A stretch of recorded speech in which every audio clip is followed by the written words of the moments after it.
surprend, c'est la sortie du ministre Serwetor et du ministre Koupaki. D'ailleurs, l'un a été immédiatement récupéré au poste de secrétaire général avec le protocole et les avantages liés à celui de ministre d'État. En tout cas, on n'a pas d'éléments matériels qui puissent nous permettre aujourd'hui d'expliquer la sortie du ministre Lazare Serwetor.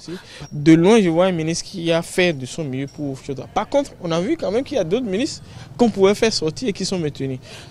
Patrice Talon a décidé de faire confiance à des gens qu'il connaît, pas forcément des gens que les partis lui ont proposés, mais des gens qu'il connaît dans les partis et qui lui sont favorables. Les entrées dont il est question sont des entrées maigres. Ils ne sont pas appelés à diriger un ministère de souveraineté.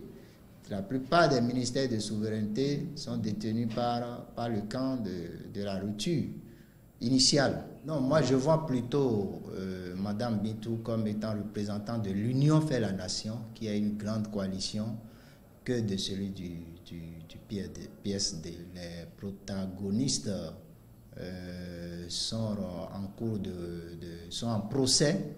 Donc, il a été prudent. On constate qu'il y a l'absence de la RB. Bon, pour le cas de la RB, cela se comprend aussi, étant donné que les deux camps sont en procès et que le procès n'a pas encore un dénouement. J'ai constaté que le chef d'État a renforcé sa position dans le septentrion. Cette fois-ci, on note l'entrée de 3 ministres qui s'ajoutent aux 4 qu'on avait, ça fait 7 ministres. Les nouveaux ministres qui sont venus renforcer les positions dans certaines circonscriptions où le chef d'État suppose qu'il aurait des problèmes dans les mois ou bien les années à venir.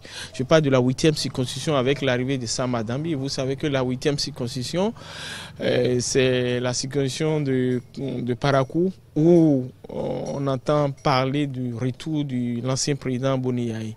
Et il y a également d'autres députés qui renforcent les circonscriptions de Malanville, et il y a également un autre ministre qui vient renforcer la circonscription de Natitengu. Et donc, il y a un souci d'être beaucoup plus influent dans le septentrion.